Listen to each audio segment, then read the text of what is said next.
अभी तक आप लोग सामान्य हिंदी पढ़ते थे ना, लेकिन महाविद्यालय में आने के बाद आप विशिष्ट हिंदी पढ़ रहे हैं, साहित्य पढ़ रहे हैं, तो इसलिए आप लोगों को पता होना जरूरी है। ठीक है, आज कितना तारीख है?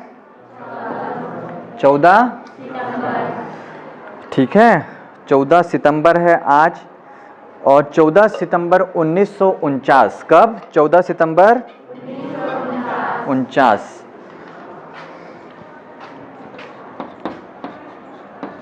आ रहा है वीडियो में?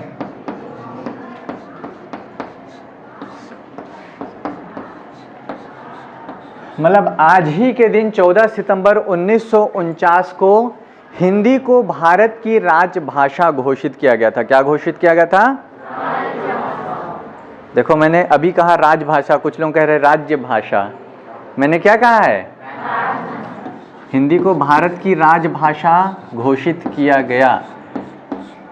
ठीक है, संविधान के अनुच्छेद 343(1) के अनुसार हिंदी भारत की राजभाषा होगी जिसकी लिपि देवनागरी होगी। ठीक है, तो हिंदी क्या है? भारत की क्या है? इसलिए आज हम 14 सितंबर को क्या मनाते हैं? हिंदी दिवस, क्योंकि आज के दिन ही हिंदी को राजभाषा का दर्जा प्रदान किया गया। राजभाषा क्या होती है? राजभाषा का दर्जा प्रदान किया, ये तो सुन लिया आप लोगों ने, पर होती क्या है राजभाषा? हमारी राजभाषा कौन सी है? हिंदी है ना? तो क्यों है, क्या है राजभाषा, होता क्या है? किसी को नहीं पता? ट्राई करो यार, हिंदी में तो बहुत सारे शब्दों का अर्थ आप लोग तोड़कर निकाल सकते हो। नहीं भी आ रहा है तो 2 भागों में तोड़ो, कैसे टूटेगा? राजधन भाषा, तो किसकी भाषा है? किसकी? राज्य की भाषा। ठीक है, पॉलिटिकल साइंस में आप लोग राज्य पढ़ते होंगे ना? क्या होता है राज्य? शुरू में ही पढ़े होंगे राज्य, है ना? क्या होता है राज्य? राज्य की परिभाषा बताए होंगे ना पैकरा मैडम, कि राज्य क्या होता है? पढ़े हैं या नहीं? मुझे नहीं पता आपके सिलेबस में क्या है, मैं पॉलिटिकल साइंस का प्रोफेसर नहीं हूं, इसलिए आप लोगों से पूछ रहा हूं, पढ़े हैं या नहीं राज्य? हाँ, अरे ऐसा, हाँ पढ़े हैं तो पढ़े, नहीं पढ़े तो नहीं पढ़े हैं। पढ़े हैं? नहीं पढ़े हैं? अरे यार ठीक से बताओ ना। पक्का? ठीक है, मैं क्रॉस चेक कर लूंगा मैडम से पूछ के, है ना? बेवकूफ़ नहीं बना सकते, मैडम से पूछूंगा। इतने दिन क्लास लिए उसमें राज्य पता है कि नहीं? राज्य वह है जिसका एक निश्चित क्षेत्र हो, है ना, जिसमें निश्चित लोगों का समूह निवास करता हो, वो सब राज्य की परिभाषा। तो राजभाषा कुछ अर्थों में आप लोगों ने जो कहा राज्य की भाषा, ठीक है, लेकिन राज्य का मतलब केवल छत्तीसगढ़ मध्य प्रदेश ऐसा नहीं है, है ना? एक निश्चित क्षेत्र, भारत भी क्या है? एक राज्य की परिभाषा के संदर्भ में देखें तो एक राज्य ही है भारत। राष्ट्र होने के साथ भारत एक क्या है? राज्य भी है। राज्य मतलब केवल प्रदेश नहीं होता है, ठीक है? प्रदेश कहने से अलग होता है, लेकिन राज्य, अगर आप लोग पॉलिटिकल साइंस की भाषा में, राजनीति विज्ञान की भाषा में देखेंगे तो भारत भी क्या है? राज्य है। क्लियर है?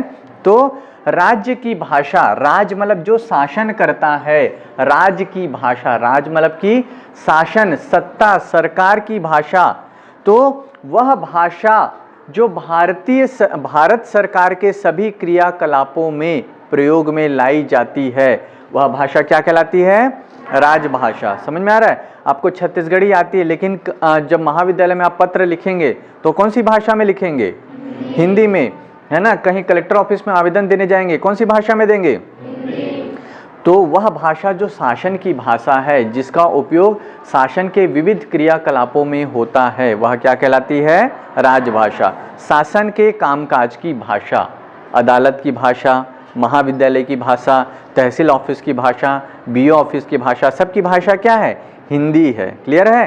क्योंकि हमारे अनुच्छेद में संविधान ने कहा है, 343(1) में कहा गया है कि हिंदी भारत की क्या होगी? राजभाषा होगी। तो किसी भाषा को जब संविधान द्वारा, कानून द्वारा मान्यता प्रदान की जाती है तो वह भाषा क्या कहलाती है? क्लियर है सबको? तो आज क्या है? हिंदी दिवस, राजभाषा दिवस, है ना? हिंदी आज भारत की क्या घोषित हुई? राजभाषा।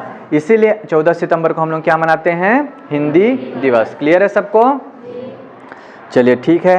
राजभाषा और भारत की राष्ट्रभाषा कौन सी है? राजभाषा तो समझ गए आप लोग, राष्ट्रभाषा कौन सी है? हाँ, हिंदी पक्का? हाँ, नहीं, राजभाषा और राष्ट्रभाषा एक ही है या अलग अलग है? एक ही है। सर्वसम्मति से मत पारित कर दें। हाँ, चलिए सम्मति वाले हाथ खड़े कीजिए। आपत्ति वालों को कारण बताना पड़ेगा, सोच लो जो हाथ नहीं खड़े कर रहे हो। चलिए, इतने लोग पक्ष में हैं, है ना? और विपक्ष में कितने लोग हैं कि हिंदी भारत की राष्ट्रभाषा नहीं है? विपक्ष में जो हाथ नहीं खड़े किए थे वो लोग हाथ खड़े करो। कितने लोग हाथ खड़े नहीं किए थे? आप नहीं किए थे, और आप भी तो नहीं किए थे। फिर लड़कों में किशन कंफ्यूजन है, खड़े किए थे कि नहीं किए थे? सब लड़के एक तरफ हैं। वेरी गुड, ऐसी यूनिटी होनी चाहिए, है ना? गलत में भी साथ। ठीक है, कुछ संदर्भों में कह सकते कि हिंदी भारत की राष्ट्रभाषा है ना? लेकिन राष्ट्रभाषा कानून के द्वारा घोषित नहीं होता है। समझ में आ रहा है?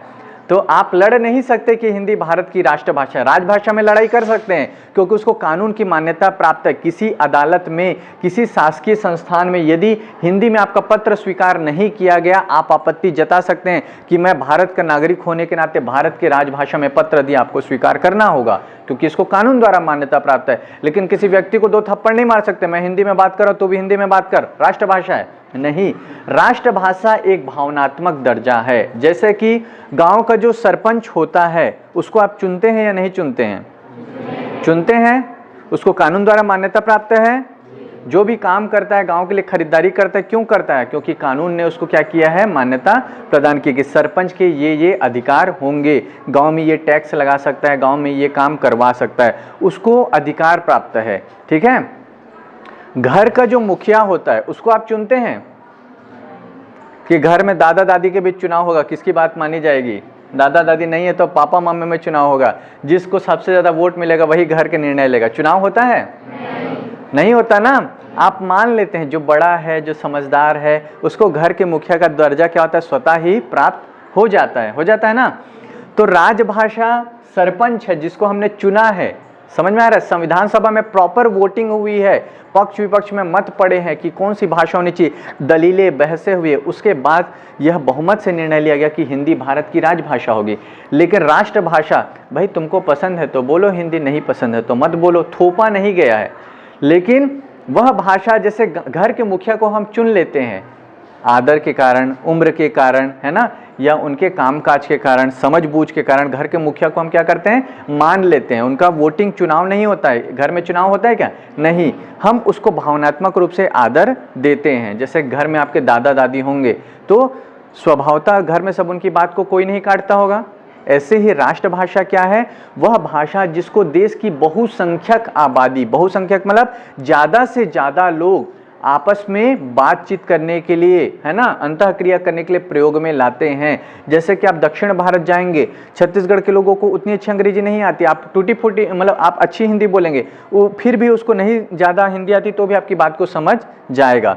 जैसे हमारे प्रधानमंत्री मोदी जी हिंदी में भाषण देते हैं, हो सकता है साउथ इंडिया में या जम्मू कश्मीर में लोग हिंदी पढ़ नहीं पाते हो, लेकिन अमूमन हिंदी सभी समझ जाते हैं। समझ में आ रहा है? आप हिंदी में बोलेंगे तो लगभग सभी लोग हिंदी को क्या है? समझते हैं। तो वह भाषा जो पूरे देश में ज़्यादा से ज़्यादा लोगों के द्वारा बोली, लिखी या समझी जाती है, या तो बोली जाए, है ना, लिखते तो हम लोग हैं, बोलते भी हैं, लिखते भी हैं, और जो लोग नहीं बोल पाते हैं, नहीं लिख पाते, लोग समझ जाते हैं। केरल में जाएंगे तो आप बोलेंगे मुझे यहाँ जाना है तो समझ जाएगा कि आप जाने की बात कर रहे। इतनी हिंदी भारत में सबको आती है। तो हिंदी संविधान द्वारा राष्ट्रभाषा घोषित नहीं हुई है, बल्कि ज़्यादा से ज़्यादा लोग उसको प्रयोग में लाते हैं, बोलते हैं, सुनते हैं, समझते हैं। इस कारण हिंदी भारत की क्या है? राष्ट्रभाषा है। ठीक है। राजभाषा तो संविधान ने घोषित कर दिया, लेकिन कहीं यह नहीं लिखा हुआ है किसी किताब में कानून के कि हिंदी भारत की राष्ट्रभाषा होगी। तो यदि कोई आपसे लड़ भिड़ता है कि हिंदी भारत की राष्ट्रभाषा नहीं है तो बोलना नहीं है भाई, ठीक है, तुम मानो तो ठीक है, नहीं मानो तो ठीक है। लेकिन यह हकीकत है कि ज़्यादातर लोग इसी को प्रयोग में लाते हैं, सुनते हैं, समझते हैं। क्लियर है? ये 2 कंसेप्ट हो गया, ये 2 टॉपिक आपके फाइनल ईयर के हैं। है ना। जब आप लोग बीए फाइनल में जाएंगे तो इस टॉपिक को पढ़ेंगे। एक प्रश्न आता है हिंदी भाषा के विविध रूप को समझाइए, तो उसमें आएगा राजभाषा, राष्ट्रभाषा, संचार भाषा, संपर्क भाषा। लेकिन आज चूंकि हिंदी दिवस है, राजभाषा का जिक्र है, तो मैंने सोचा आप लोग को समझा दूं। क्लियर है, समझ गए। बेसिक चीजें हैं, इंटरव्यू में जाएंगे कई बार पूछ लेते हैं। इन चीजों को अच्छे से अच्छे पढ़े लिखे लोग नहीं समझ पाते, कंफ्यूज रहते हैं। जैसे आप लोगों ने शुरू में कहा ना, राजभाषा और राष्ट्रभाषा एक है, एक नहीं है, दोनों में बहुत अंतर है। क्लियर है, चलिए ठीक।